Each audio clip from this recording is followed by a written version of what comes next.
तो आप ये समझिए कि आप कहाँ हैं।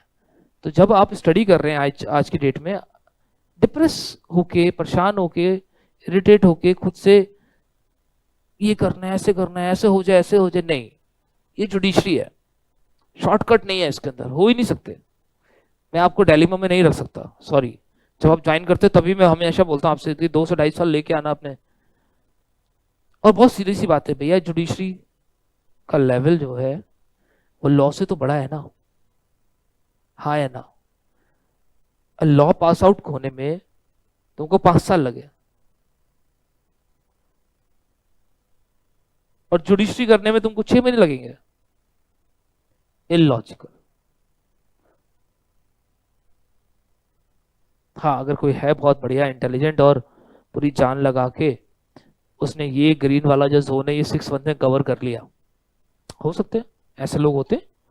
बट उनको ये जोन कवर करना पड़ेगा, यानी कि उनको पहले उनको ये बात पता होना चाहिए मुझे पढ़ना है, बस पढ़ना है, बस पढ़ना है।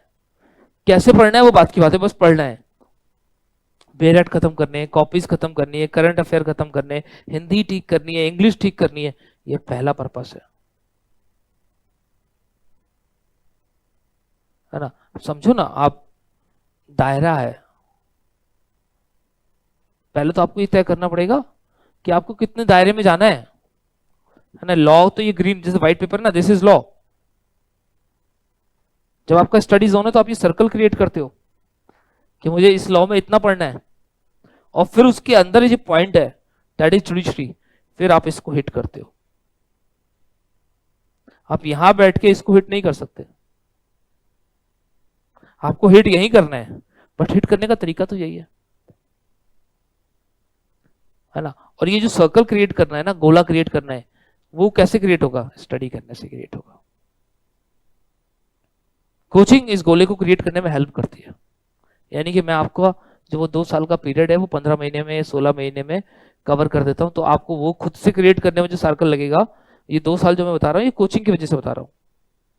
अगर आप यही चीज नॉन कोचिंग की वजह से करोगे तो आपको एक ये सर्कल क्रिएट करने में 3 से 4 साल लग जाएंगे, 5 साल लग जाएंगे, कई बार वो क्रिएट भी नहीं हो पाता है। तो अभी इस बात से पैनिक मत करिए, 3 महीने हो गए एग्जाम नहीं हुआ, मेरा कोई सिलेक्शन नहीं हो रहा। अरे भाई, आपके सब्जेक्ट कितने पूरे हुए, पहला सवाल। कोचिंग में कितने पूरे हो गए, और उसके बाद आपने खुद से कितने पूरे कर लिए। अगर कोचिंग में आपके 7 सब्जेक्ट है तो क्या 7 सब्जेक्ट पे आपकी कमांड इतनी है कि आपसे कुछ भी सवाल पूछो आ जाएगा। अगर है तो आप उन सब्जेक्ट के लिए रेडी हो, आप राइट ट्रैक पे हो। आपकी कमांड इतनी नहीं है तो आप राइट ट्रैक पे नहीं हो। फिर आपको देखना पड़ेगा कि मैं क्या गलत कर रहा हूं। कोई भी कोचिंग इंस्टीट्यूट हो, कोई भी मेंटर हो, कोई भी टीचर हो, वो आपको घोल के नहीं पिला सकता, वो आपको कंटेंट दे सकता है, और उस कंटेंट को एब्जॉर्ब करके अपने अंदर डालना आपकी जिम्मेदारी है। और उस प्रोसेस में टाइम लगता है, वो प्रोसेसिंग है, it will take time. 1 day game नहीं हो सकता, 6-7 महीने तक रिजल्ट भी नहीं दिखेगा, है ना। Step by step consistency important है, डिसिप्लिन इंपॉर्टेंट है, कोई घोल के तो पिला ही नहीं सकता। हाँ, मैं आपको एक कमिटमेंट दे सकता हूँ, ये ओपन चैलेंज है पिछले 6-7 साल से, आप अपनी कॉपी पिक करिए, इंडिया का जो सबसे प्रोमिनेंट इंस्टीट्यूट आपको लगता है, जो आपको लगता है, आप उसके बच्चे के साथ कॉपी कंपेयर कर लीजिए। अगर कंटेंट उनसे कम हो तो फिर आके बताइए, आपकी फीस ही रिफंड कर दूंगा 100%। कंटेंट में कोई कमी नहीं मिलेगी, एक्स्ट्रा तो मिल जाएगा, कम नहीं मिल सकता। जब कंटेंट सेम है, आपके पास भी उनके पास भी, अंडरस्टैंडिंग्स भी सेम है, उनके पास भी आपके पास भी, आपके पास ज्यादा अंडरस्टैंडिंग है बिकॉज आप क्लास के अंदर डायरेक्टली एसेसिबल हैं टीचर से, आप डायरेक्टली सवाल पूछ सकते हैं। प्रोमिनेंट इंस्टीट्यूट्स के अंदर you can not ask them the questions. फिर अब क्या रह गया, आपका पार्ट। आपका पार्ट क्या है, आपको समझना पड़ेगा, वेरी वेरी इंपॉर्टेंट, कि आप कहां से शुरू कर रहे हैं। सेल्फ रियलाइजेशन बड़ा इंपॉर्टेंट है। कि आप कहाँ से स्टार्ट कर रहे हैं, आपका ग्राउंड जीरो क्या था कॉलेज में, तो आपने उस ग्राउंड जीरो को पकड़ा है। तो कुछ लोगों का ग्राउंड जीरो बहुत छोटा है, उनको पता है उनको ज्यादा मेहनत करना पड़ेगी, कुछ का ठीक है पहले से रेडी है, उनको कम मेहनत करना पड़ेगी। बट ऐसा कुछ नहीं जिसका रेडी है उसका सिलेक्शन होगा, जिसका रेडी नहीं है उसका सिलेक्शन नहीं होगा। बट आपको वो एरिया डिफाइन करना है अपने ऊपर, और फिर अपने ऊपर काम करना है। आपकी हिंदी वीक है, आपस पे काम करिए, इंग्लिश वीक है, आपस पे काम करिए। रेगुलरली लॉ की क्लासेस, जिनका पहला सब्जेक्ट है वो उस एक सब्जेक्ट को इतना अच्छे से करते हुए चले कि उनको धीरे धीरे स्लो लगेगा, ऑब्वियस है। This process will be like, उनको लगेगा यार बहुत स्लो चल रहा है, बिकॉज बहुत सारे कोचिंग मैं भी वो ऐड कर रहा हूँ, but I am against that idea, but that is the demand of market.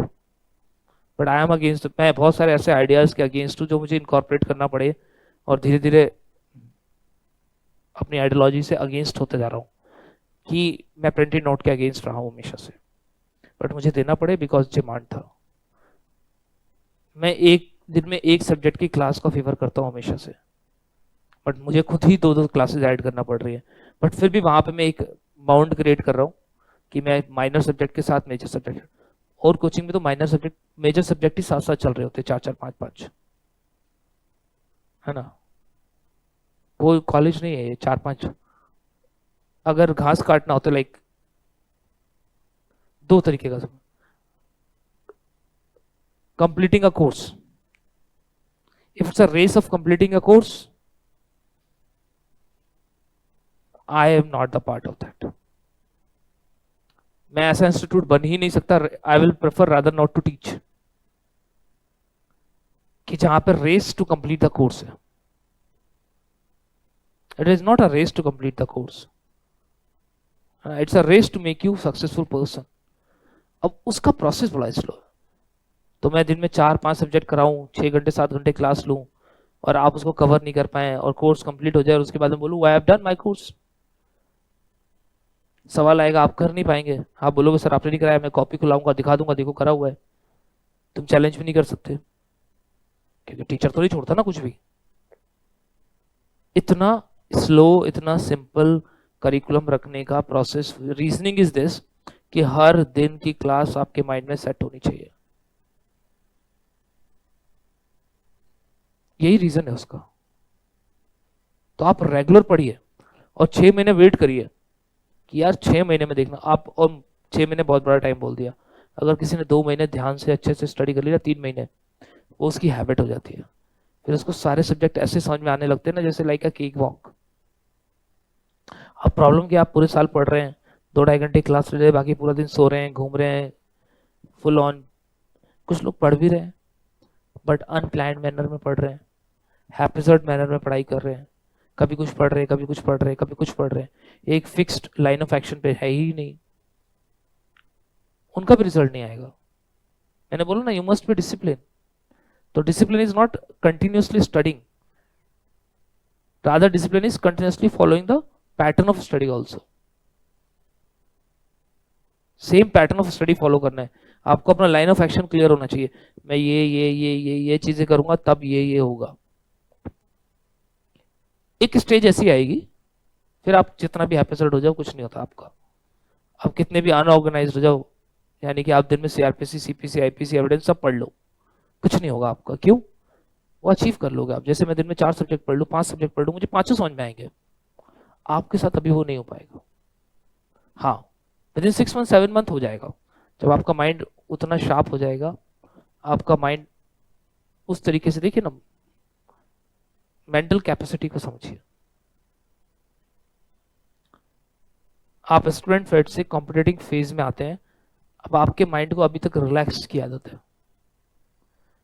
अब कोई दिमाग है जो जंग खाया हुआ है, फर्स्ट गियर में चल रहा है एक जमाने से, उसको उसी में चलने की आदत हो गई है, आपने आते ही छठा गियर डाल दिया, क्या होगा? Everything will break down, depression आएंगे, मूड स्विंग्स होंगे, है ना। रादर क्या करना है आपको, गियर चेंज करना है स्मूथली धीरे धीरे। तो पहले सेकंड नंबर पे आइए, फिर थर्ड नंबर पे, फिर एक टाइम आएगा टॉप गियर, फिर आएगा, फिर आप देखिए तो it's like that only. Engine है, मेंटल नर्वस सिस्टम है, बहुत बड़ा है।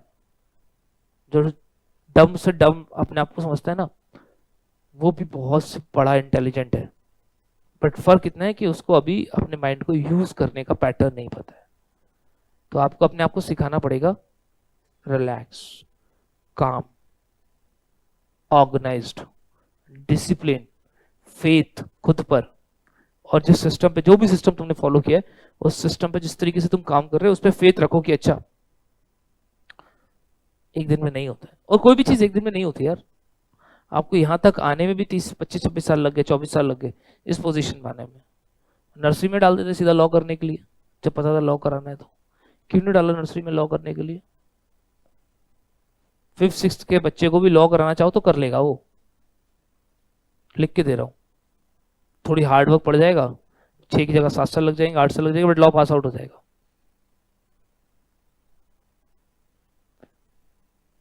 लोग क्लैट की तैयारी करते हैं, लोग नीट की तैयारी करते हैं, लोग जेई की तैयारी करते हैं, कितने लोगों का क्वालिफाई नहीं होता है। कुछ ऐसे भी हैं सीधा कॉलेज में एडमिशन लेते हो, इंजीनियर बन जाते हैं, डॉक्टर बन जाते हैं, लॉयर बन जाते हैं। अंडरस्टैंडिंग, एक बार you are into the system आप क्वालिफाई कर लोगे, है ना। बट उसके बाहर निकलने के बाद सक्सेसफुल का रेशियो कैसे डिसाइड होता है कि आपने किस तरीके से उसको अचीव किया है। Same is this process. आप कंपटीशन में जाओ, है ना, हो जाएगा सब कुछ, बट कब होगा? जब आप प्रोसेस सही से फॉलो करो। आपकी इंटेलिजेंस नॉन इंटेलिजेंस काउंट नहीं करती है। आप आज डम हो, कल इंटेलिजेंट हो जाओगे। आप इंटेलिजेंट हो, कल डम हो जाओगे। आई हैव सीन पीपल जिनका 90-90% आया है, कभी क्वालिफाई नहीं हुआ। आई नो पीपल जिनका 50% आया है ना, टॉप मोस्ट क्वालिफाइड है, रैंक होल्डर्स है। बट प्रोसेस है कंसिस्टेंट, डिसिप्लिन, ऑर्गेनाइज्ड वे में। तो कुछ लोग कभी कुछ कर रहे हैं, कभी कुछ कर रहे हैं, कुछ लोग परेशान हैं, कुछ लोग इस बात से बार बार पूछ रहे हैं सर कैसे करना है, कैसे करना है। अरे कैसे भी नहीं करना है भाई, कैसे करने की एज आएगी तो खुद ही बताऊंगा कैसे करना है, टाइम तो आने दो। अभी तो सिर्फ करना है, पहले दिन से थोड़ी कैसे करना है, अभी तो सिर्फ करना है। तो आईपीसी हो रही है, आईपीसी खत्म होनी चाहिए। सीआरपीसी हो रही है, सीआरपीसी खत्म होनी चाहिए। कॉन्ट्रैक्ट हो गया, खत्म होना चाहिए, डन होना चाहिए। जिस दिन उस स्टेज पे आ जाओगे, उस दिन मैं खुद बताने लगूंगा कि अब क्या करना है, अब क्या करना है, अब क्या करना है। लोग आते हैं, वो स्टेजेस अचीव करते हैं, मैं उनको बताता हूँ कि इसको ऐसे करिए, इसको ऐसे करिए, इसको ऐसे करिए, इसको ऐसे करिए। अभी कैसे बता दूंगा? अब भाई ओलंपिक्स भी खेलते हो या कुछ भी खेलते हो तो ओलंपिक्स तक पहुंचने के लिए बहुत कुछ करना पड़ता है ना। ये जेवलिन थ्रो बॉय, क्या नाम है इसका? Very good, Neeraj Chopra. कितने साल से प्रैक्टिस में? अपनी लाइफ में एक ही बार जेवलिन फेंका है जिसमें गोल्ड मिला है, एक बार। एक बार और फेंक लिया, बट ओलंपिक्स में तो एक ही बार फेंका है। बट उससे पहले 11 साल से वो जेवलिन फेंक रहा है, समझिए। तब जाके उसको वो एक स्ट्राइक मिला जिसमें उसे गोल्ड मिला। 11 साल तक फेंकने के बाद एक स्ट्राइक मिला है। पहले दिन ही अगर वो स्ट्राइक मिल जाता तो क्या करता? 11 साल वो रोज सोचता नहीं होगा, अपने कोच से बोलता नहीं होगा कि रोज ही फेंक रहा हूँ, 74 के ऊपर जा ही नहीं रहा है, रोज ही फेंक रहा हूँ, 74 के ऊपर जा ही नहीं रहा। बट कोच ने बोला होगा नहीं, डू इट, और तुमको पता ही नहीं चलेगा 76 कब चला गया, चला गया। आपको करना पड़ेगा, वो वैसे ही होता है जैसे आप सोच रहे हो, वैसे नहीं होता है कि एक रात बैठे, रात भर पढ़ा और सुबह कॉलेज नहीं है ये कि मानसी खोली, सीएलए खोला, लक्ष्मी खोली, रात को पढ़ा, सुबह एग्जाम दिया, 60-65%, 70% आ गई, एंड यू सेज देखो हमारी तो गई। This is not that, this is competition. और कंपटीशन में किसी और से कंपटीशन है ही नहीं। अपने दिमाग से साइकोलॉजिकली ये निकाल लो कि इसके ज्यादा नंबर आ रहे हैं, इसके कम आ रहे हैं, इसका ये आ रहा है, ये कैसे पढ़ रहा है। That is not the competition. उससे कंपटीशन है ही नहीं, कंपटीशन तो खुद से है। तो हो सकता है आपके पड़ोसी के 300 में से 280 आए हो, आपके 300 में से 100 आए हो। सवाल ये नहीं है कि उसके 280 कैसे आए, सवाल ये है कि 100 से तुमको 280 पहुंचना कैसे है। तो उसके लिए तुमको अपनी गलतियां ढूंढनी है कि मैंने क्या क्या ऐसा करना है नया जो मेरा 100 से 280 पे स्कोर पहुंचे। और उसके लिए फिर आपको देखना पड़ेगा, करना पड़ेगा, क्योंकि टीचर भी वही है, क्लास भी वही है, स्टूडेंट भी वही है ना, सब्जेक्ट भी वही है, सब कुछ वही है, एक के ज्यादा आ रहे हैं, एक के कम आ रहे हैं। अब उस पर कोई बोल सकता है कोई इंटेलिजेंट है, कोई नॉन इंटेलिजेंट है। कंपटीशन में इंटेलिजेंस का कोई गेम ही नहीं है, मैं आपको बता रहा हूँ। हाँ, इतना फर्क हो सकता है कि वो इंटेलिजेंट है, वो 8 घंटे पढ़ रहा है, तुमको पता है तुम्हारा 8 घंटे में काम नहीं पड़ता, 10 घंटे पढ़ो। उससे कंपटीशन थोड़ी कि 8 घंटे पढ़ रहा है तो तुम भी 8 पढ़ोगे, तुम्हारा तो तुमसे कंपटीशन है। तुम्हारी बॉडी डिमांड करती है 10 तो 10, तुम्हारे को लगता है मेरे को 11 तो 11, तुमको लगता है 4 तो 4, तुमको लगता है 12 तो 12, 13 तो 13। You know your demand. और कोर्स कंप्लीट होगा ड्रॉप बाय ड्रॉप। एक सब्जेक्ट पकड़ो जो चल रहा है, मन को शांत करो, क्या छूटा हुआ है वो इंपॉर्टेंट नहीं है, क्या हाथ में है वो इंपॉर्टेंट है, कितने सब्जेक्ट अभी नहीं हुए वो इंपॉर्टेंट नहीं है। हमेशा उल्टा देखते हैं हम लोग, हम देखते हैं अभी कितना बाकी है, ये मत देखो, देखो कितना पूरा है। जो तुम्हारे हाथ में वो पूरा कर लो, बाकी सब होता रहेगा। इस बात से कंसर्न मत करो। अब तुम्हारे हाथ में 6 सब्जेक्ट कंप्लीट हो गए कोचिंग में, वो 6 सब्जेक्ट तुम्हारे हाथ में। 7 सब्जेक्ट कंप्लीट हो गए, वो 7 सब्जेक्ट तुम्हारे हाथ में। जीएस कंप्लीट हो गई, वो तुम्हारे हाथ में। हिंदी कंप्लीट हो गई, वो तुम्हारे हाथ में। उसको स्ट्रॉन्ग करो। एंड यू आर कंसर्न कि ये वाला कब होगा, ये वाला। कुछ लोग सोचते हैं कोचिंग कंप्लीट होने के बाद मैं बैठूंगा। नहीं भैया, कोचिंग कंप्लीट होने के बाद आप बैठ ही नहीं सकते। और मैं आपको बता दूं, जब कोचिंग खत्म हो जाती है उसके बाद तो आप और डिमोटिवेट हो जाओगे, क्योंकि फिर आपको लगता है कि अब कैसे होगा, अब कैसे। घर वाले अभी भी कुछ नहीं कहते बिकॉज आप लगातार कोचिंग आ रहे हैं, सब कुछ हो रहा है तो कोई कुछ नहीं कह रहा। आप खुद से भी सेटिस्फाइड रहते हैं कि आई एम डूइंग समथिंग, फिर आप खुद से भी अनसेटिस्फाइड हो जाओगे, यार घर में बैठा हूँ, घर वाले बोलेंगे घर में बैठा हूँ। और फिर उस समय नहीं हो पाएगा। उस समय तो वो जो टाइम है ना, वो हाव वाला टाइम है। फिर हाव में डील कर रहे होते हो, जब हाव में डील कर रहे होते हो तो नहीं आएगा। बट आप उस समय स्टडी करोगे, इस समय आराम करोगे, तब खराब हो जाएगा। ये स्टडी का टाइम है, ऐसे पढ़ो ना कि आदमी को। अब वो तुम पे डिपेंड करता है ना। सवाल खुद से पूछना है कि कैसे पढ़ना है। हर किसी का अपना पैटर्न है, हर किसी का अपना स्टाइल है। किसी स्टाइल को फॉलो मत करो। हाँ, जो अचीवर्स हैं लाइफ में, उन्होंने कैसे किया उससे एग्जाम्पल क्रिएट कर सकते हो, है ना। वही स्ट्रिक्ट फॉर्मूला है सक्सेस का, ऐसा नहीं है। हाँ, बट आपको डिमांड्स पता होना चाहिए एग्जाम की। तो आप जुडिशरी के एग्जाम की तैयारी कर रहे हो तो आपको डिमांड पता है कि I need to prepare law, I need to prepare Hindi, I need to prepare English and I need to prepare my current affair. ये तो 4 मैंडेटरी है। जीएस साइड लाइन कर दो, कहीं और स्टेट में आती है कहीं नहीं आती है, बट ये 4 तो हर जगह आते हैं, है ना। Your general awareness is very important. Hindi English के बिना कुछ भी नहीं हो सकता, लॉ के बिना कुछ भी नहीं हो सकता। 3 से 4 चीजें तो इंपॉर्टेंट है। तो आपका ये टारगेट होना चाहिए कि मेरे को रोज इस पे काम करना है।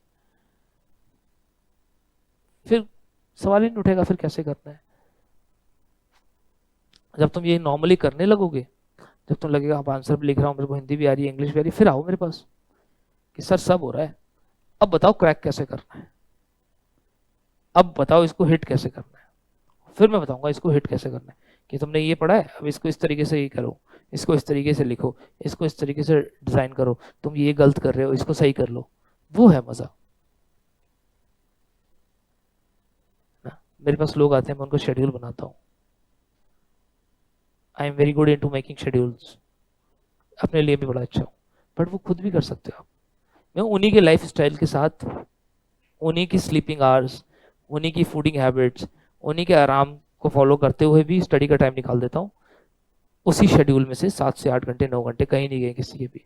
फिर आप क्यों नहीं निकाल सकते हो अपने शेड्यूल में से? कोई भी चेंज करने की जरूरत नहीं है schedule. I am not asking to change your schedules, change your habits, fooding, even everything, eating, sleeping, आप इसमें भी टाइम निकाल सकते हो। और एक बार आप वो निकालने लगे तो फिर सारी हैबिट्स खुद ब खुद चेंज होने लगेंगी। पूरे सिस्टम को एकदम नहीं चेंज कर सकते। किसी आदमी को रात को सुबह 9 बजे तक सोने की आदत है, सुबह 4 बजे उठा दूंगा सुबह, नहीं कर पाएगा। पर पहले वो पढ़ना शुरू करे और फिर धीरे धीरे धीरे धीरे धीरे क्या होगा, वो खुद ब खुद देखना come down too early morning stage, वो खुद ही आ जाएगा। तो आपको वैसे फॉलो करना है।